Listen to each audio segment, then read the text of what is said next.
Hello, my name is Bart Knijnenburg and I've been asked to make a Ask A RecSys Expert presentation on the user-centric evaluation of recommender systems.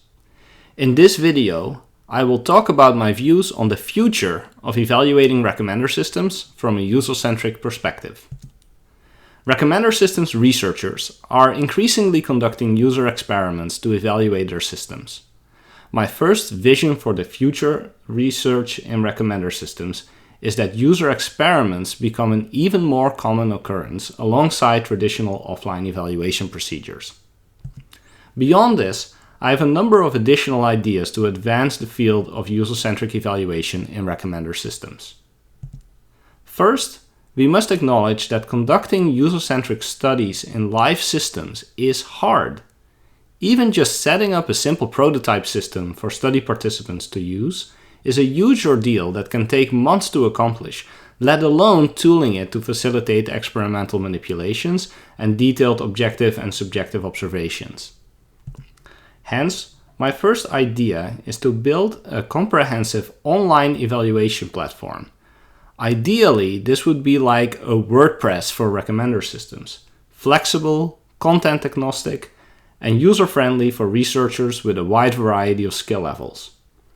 I would make sure that this platform includes existing pre-validated multi-item measurement scales so that results can be compared across experiments while at the same time allowing for situation-specific measurement scales to be added. A related idea concerns these pre-validated measurement scales. The user-centric evaluation subcommunity has developed and validated a fair share of measurement scales over the last decade.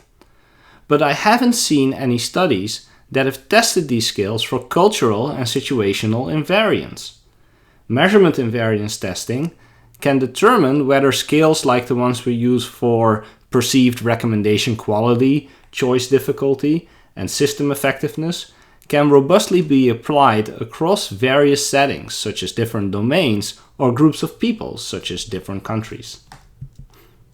Next, I would like to be able to evaluate user behavior in the context of a real system. User experiments are often done in academia, where we generally have no choice other than to run studies on small, limited prototypes rather than on real commercial-grade systems. Ideally, I would like to integrate user-centric aspects such as the aforementioned multi-item measurement scales into industry A/B testing facilities. Or an alternative solution would be for industry to provide sandboxed but real user-facing environments so that academics can study real systems. The goal here is to triangulate experience variables from an experiment with real interaction metrics from the real world.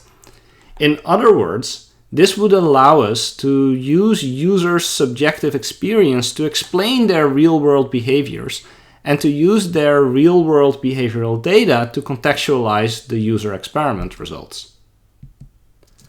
Aside from getting behavioral data that is more real, I also think that we should try to attain behavioral data that is more detailed, particularly to such an extent that it allows us to investigate users' actual decision processes in a lot more detail.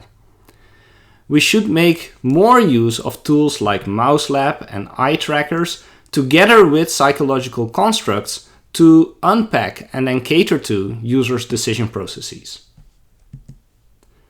User experiments tend to be short-lived, and this makes it difficult to test whether a certain intervention has an effect on users' long-term satisfaction. Ideally, we should run at least a number of experiments as longitudinal studies so as to determine the long-term impact of recommender systems. Such studies can triangulate longer-term outcomes with subjective measures with the goal of finding specific measures that track users' longer-term rather than immediate satisfaction. Speaking of a focus on the longer term, we also need systems that actually help users satisfy their longer term goals. In my opinion, this means building recommender systems that support users in exploring, developing, and understanding their preferences in the context of these longer term goals. I'm not entirely sure yet what those recommenders would look like, but we are in the process of testing some alternatives that break with the prevailing paradigm of showing you the things we think you'll like, including things we think you'll hate, things we have no clue about, things you'll be among the first to try, and things that are polarizing. You can read our 2016 RecSys paper for more details, and we'll hope to show you some extra insights pretty soon. Finally, we must acknowledge that recommenders do not exist in isolation. Even the quintessential recommendation experiences of sites like Amazon and Netflix are only part of the experience they offer. This reality means that we should study recommenders not just as standalone systems, but also as components of larger systems, or as a technology that powers other interactive experiences. An important example of the latter is the virtual assistant.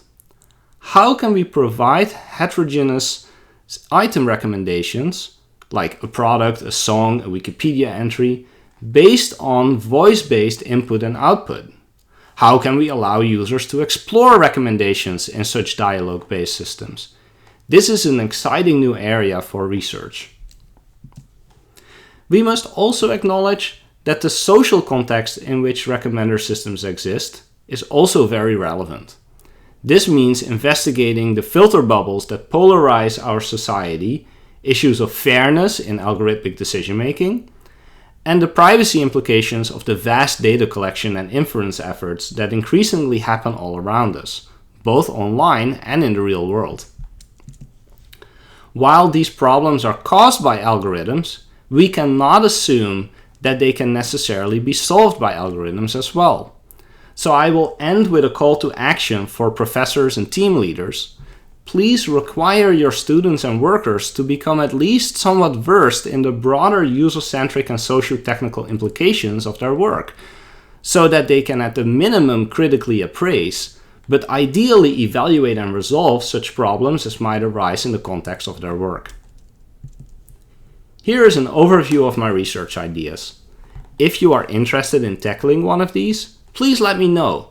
My team is always happy to collaborate.